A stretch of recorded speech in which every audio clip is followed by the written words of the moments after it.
सतगुरु की शरण में आके साधु लगन बिना बेकार। एक तरीके से ये मान लीजिएगा कि यदि किसी ने गुरु की शरण ले ली है और शरण लेने के उपरांत उसके अंदर वो लगन नहीं है, शुद्ध विचार नहीं है, श्रद्धा भाव नहीं है, तो ऐसे में उसका आना या ना आना एक ही समान होता है।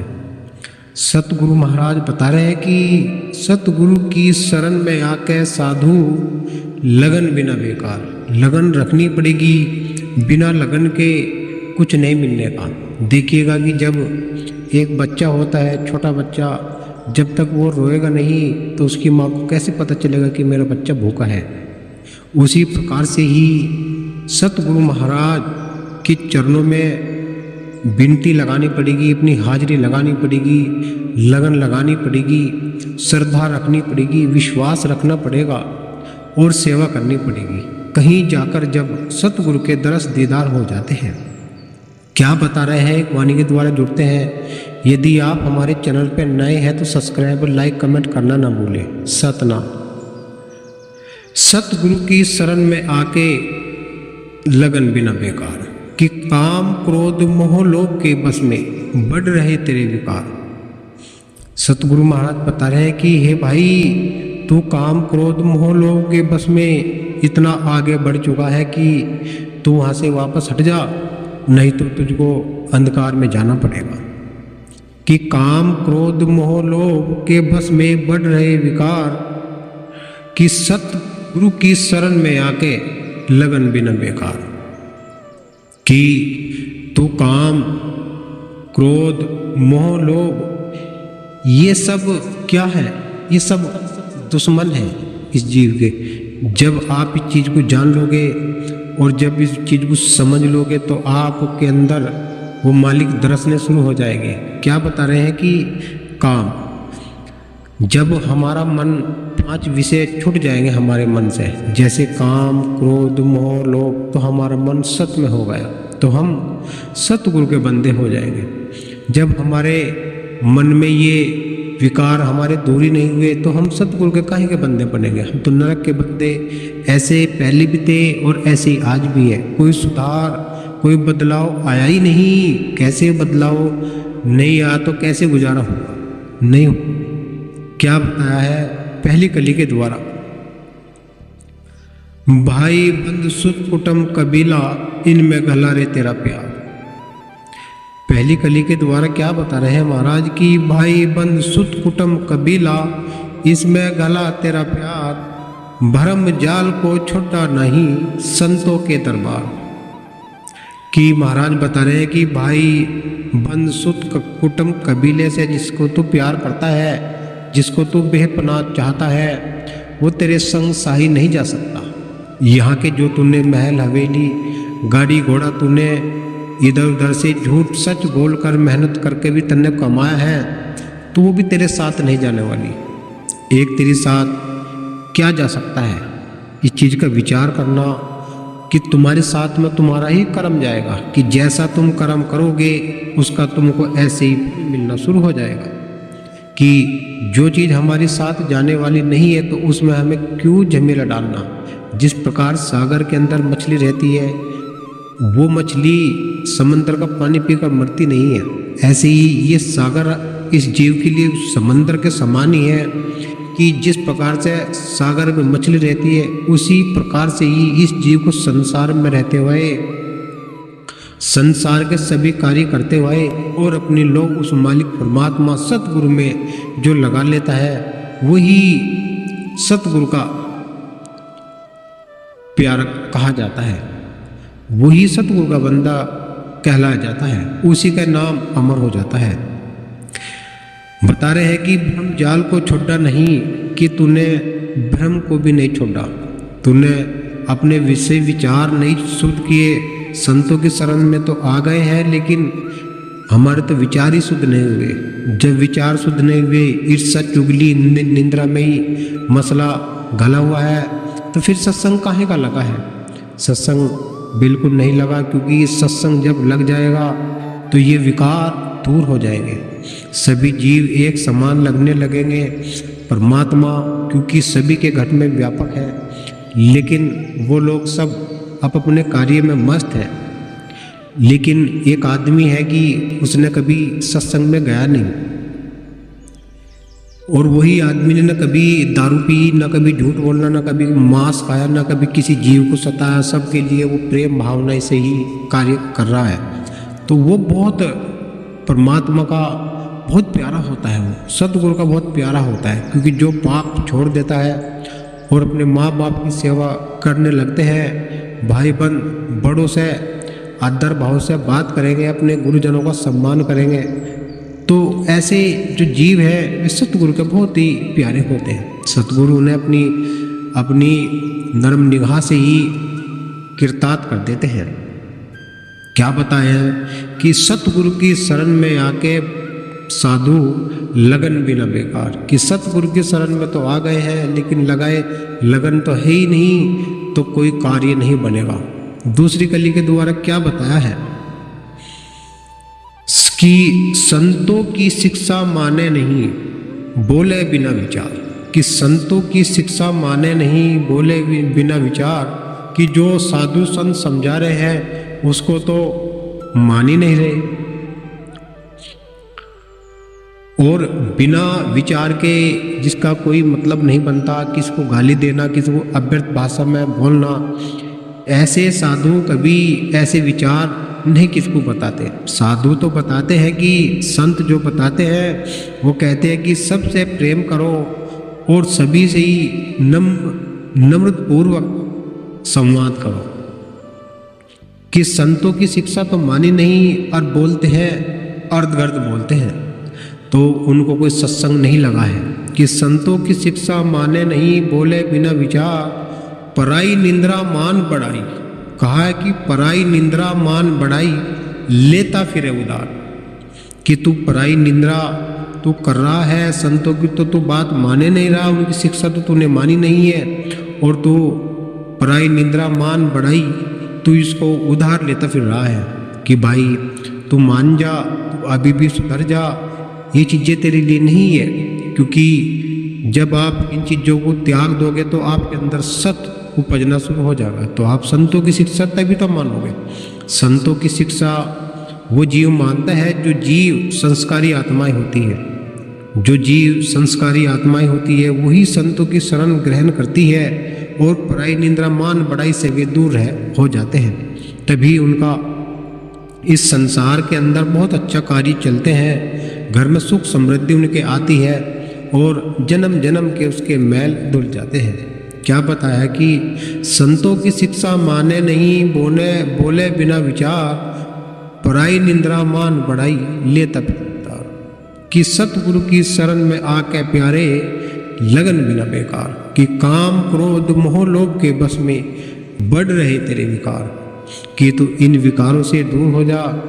जब तू इन विकारों से दूर हो जाएगा तो तेरे अंदर सत्संग आ जाएगा। क्या बताया तीसरी कली के द्वारा कि अपना तन तो खोजा नहीं, दूजा रहा विसार, कि तू अपने अंदर तन को तो तू खोज ही नहीं रहा, तू दूसरे को ही विसार रहा है। कि तू बाहर उस मालिक परमात्मा को तू खोज रहा है, वहाँ वो तुझको नहीं मिलेगा, वहाँ तुझको वो बिल्कुल नहीं मिलेगा। जब तू अपने तन के अंदर उस मालिक सतगुरु परमात्मा को तू खोजना शुरू कर देगा, खोजने की विधि तू जान लेगा, तो तेरे अंदर वो मालिक दरस जाएगा। कि अपना तन खोजा नहीं, दूजा रहा विसार, आत्म ज्ञान बिना नर बोंदू, बह जागा मझधार। क्या बताया है कि अपना तन तो खोजा नहीं, दूजे रहा विचार। यहाँ महाराज कहते हैं कि अपना तन खोजे नहीं, दूजा रहा विसार,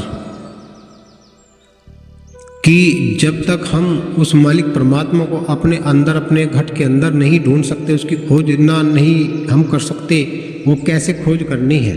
आइए इस विधि को भी जान लेते हैं। ये विधि एक गुरु अपने शिष्य को बताता है कि उस मालिक परमात्मा से कैसे मिलना है और कैसे उसको खोजने की विधि है। उसके बिना कोई खोज नहीं पाएगा। क्या बताया है कि अपने तन अपना तन तो खोजा नहीं, दूजा रहा विसार, आत्म ज्ञान बिना नर बंधु बह जागा मझधार। आत्म ज्ञान, अब आप देखियो कि जो आत्मज्ञानी जो गुरु होते हैं, अखंड ज्योति के जो गुरु होते हैं, वो ज्योत में ज्योत मिला देते हैं। गुरु तो इस संसार में 1 करोड़ बना लो, लेकिन उनका बनाने या ना बनाने से कोई लाभ नहीं है। जब तक कोई अखंड ज्योति का गुरु, जैसे सतगुरु रविदास महाराज, वे अखंड ज्योति के गुरु हैं, वे आत्मज्ञानी गुरु हैं, बिना देह अजर अमर अविनाशी, वही पूर्ण सतगुरु परमात्मा, वही इस जीव को इस बंधन से मुक्त कर सकते हैं, वही इस मैली आत्मा को श्वेत कर सकते हैं। उनका जो शब्द, उनका जो उपदेश होता है वो कोई भी कर सकता है। उनका जो उपदेश उनकी शरण में जो आता है और उनके उपदेश को मानता है और नियम पे आता है, एक सत्ता पे आता है, चेतन सत्ता को जागृत वो अपने अंदर कर लेगा तो उसी का ही सत्संग उसके अंदर घल जाएगा। इसको कहते हैं आत्मज्ञान। जो पूरा जो गुरु होता है, पूरे गुरु पार कर देंगे। जब आप इस देह से छुट्टी नहीं रहे तो क्या फायदा गुरु बनाने का। हमारे सतगुरु महाराज बताते हैं कि जो पूर्ण गुरु होते हैं वे इस देह से अलग कर देते हैं। अन्य क्या जरूरत पड़ती फिर गुरु बनाने की, जब हम शरीर से अलग ही नहीं होते। ऐसे ही सतगुरु महाराज बता रहे हैं कि आत्म ज्ञान बिना नर बंधु बह जाएगा मझधार, कि तू इस प्रकार से मझधार में बह जाएगा जिस प्रकार एक समंदर में लहर आती है और वो सभी पेड़ पौधों को उड़ा कर ले जाती है। कि तू ऐसा बंजर देखने से पहले ही तू केवल अपने आप को सुधार ले। जिस प्रकार बाहर तूफान चलता है उसी प्रकार मन के अंदर बहुत उछाल कूद होती है, तो उसको शांत कर ले, मन को स्थिर कर ले। जब तेरा मन स्थिर हो जाएगा तो तुझको सच्चा ज्ञान होना शुरू हो जाएगा कि सत्संग में आके साधु लगन बिना बेकार, कि काम क्रोध मोह लोभ के बस में बढ़ रहे तेरे विकार, कि तू काम क्रोध मोह लोभ के बस में ही तू बह गया है। तू इनसे दूर हो जा। यदि तुझको पार उतरना है तो सभी से, सभी जीवों से प्रेम कर, सभी को ही स्नेह दे, सभी को आदर भाव दे और सेवा करनी शुरू कर दे। जब हम उस मालिक परमात्मा के बनाए हुए जीवों की सेवा करेंगे, कोई पशु पक्षी हो, जीव हो, जंतु हो, सभी पेड़ पौधे हो, जब सभी से ही हम स्नेह प्रेम भाव उनकी सेवा करेंगे तो कैसे हमें परमात्मा हमें अपने शरण में ले लेगा। क्या बताया है चौथी कली के द्वारा कि पर नारी पर धन निंद्रा करके हो जा अपे से बाहर।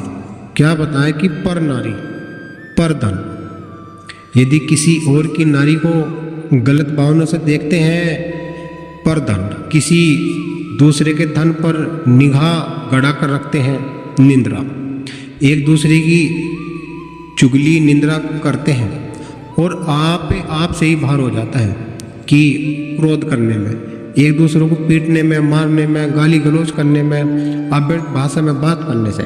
तो ये क्या है? ये एक पतन है। जब एक कमज़ोर व्यक्ति को गुस्सा आता है तो वो गुस्से में ऐसी छोटी छोटी हरकतें करता है जो कि उसके लिए बहुत ही नुकसानदायक होती है। इसीलिए समझना जरूरी है, जो बलशाली व्यक्ति होते हैं उनमें इस क्रोध को शांत करने की सामर्थ्य होती है, उनको वो विष पीने की सामर्थ्य होती है। जब क्रोध का विष भी झेलने की सामर्थ्य नहीं है तो कोई फायदा नहीं है कि यदि किसी ने एक उंगली उठाई तो बिलक उठी, तो समझ लो को कौन सा ज्ञान है तुम्हारे पास। समझना चाहिए कि पर नारी पर धन निंद्रा करके हो जा अपे से बाहर, दो खानी में फिरेगा भटकता, कभी अंदर कभी बाहर। दो खानी नहीं है, चार खानी बताई है। ये दो खानी जो महत्वपूर्ण है केवल उसी का ही जिक्र है, अन्यथा चार खानी है। कौन कौन सी खानी है ये भी समझ लीजिएगा कि एक खानी हो गई जीरत खानी, जैसे गाय, भैंस, स्त्री, शेरनी, ऊँटनी, हथनी, ये सब जेरत में आते हैं। इंसान एक हो गया अंडज खानी, कि जैसे सांप, मुर्गा, ये सब अंडे से उत्पत्ति होती है। तीसरी जो खानी है वो गुंडज खानी, जैसे गेहूँ कनक बाजरा, ये खानी ये हो गई। एक खानी हो गई उपजत खानी, जैसे गंदी नाली में कीड़ा हो जाता है, नाले में कीड़ा हो जाता है, भैंस के जूं हो जाती है, इंसानों को जूं हो जाती है और सिर के में कीड़े हो जाते हैं, इसको कहते हैं उपजत खानी। तो इनमें सबसे जो महत्वपूर्ण खानी है ये आप जान लो कि दो खानी में फिरेगा भटकता, एक अंडत एक जेरत, कि यदि तुझको सुधर नहीं है तो तू ढंग में सुधर। कि इन चारों खानी को आप समझ लीजिएगा कि ये चार खानी से यदि बचना है तो गुरु की शरण तो लेनी पड़ेगी। कहा है कि पर नारी पर धन निंद्रा करके हो जा पैसे बाहर, दो खानी में फिरेगा भटकता, कभी अंदर कभी बाहर। कि सतगुरु की शरण में आके साधु लगन बिना बेकार, कि काम क्रोध मोह लोभ के बस में बढ़ रहे तेरे विकार। लास्ट कली में क्या बता दिया है गौर माना संगत जी, कही समनदास समझ अपने को देख नजर निहार। कही समनदास क्या बता रहे हैं समनदास महाराज, कि कही समनदास समझ अपने को देखो नजर निहार, मेहता दास कर भजन सतगुरु का हो जगह बेड़ा पार। सतगुरु समनदास महाराज बता रहे हैं कि कहीं समनदास अपने को देखो नजर निहार, कि तू स्वयं अपने आप को देख ले, विचार कर ले। जब तू अपने आप को देख लेगा, विचार कर लेगा, तो तेरे अंदर वही शक्ति प्रकट हो जाएगी। कि कहीं समनदास समझ अपने को देख नजर निहार, मेहता दास कर भजन सतगुरु का हो जगह बेड़ा पार।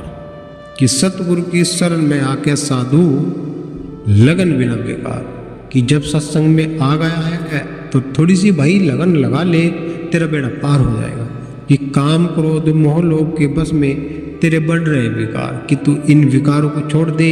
बाहर तेरे दुश्मन नहीं, दुश्मन तो तेरे अंदर बैठे हैं, जो तुझको क्रोध करने को विवश करते हैं, क्रोध करने को विवश करते हैं, लालच करने को विवश करते हैं, निंद्रा करने को विवश करते हैं। तो उन दुश्मनों से सावधान चेतन हो जा भाई, तुझको संभालना पड़ेगा, जब भी तुझको सतगुरु का सत्संग मिल सकता है। अभी आप जो वाणी सुन रहे थे ये महाराज मेहतादास जी महाराज जी की लिखी हुई वाणी है, जो सतगुरु समनदास महाराज के सर्वप्रथम और सबसे बड़े शिष्य में से ही वे एक है। गुरु रविदास मिशन के वे उपाध्यक्ष हैं। बोलिए साधु सतनाम।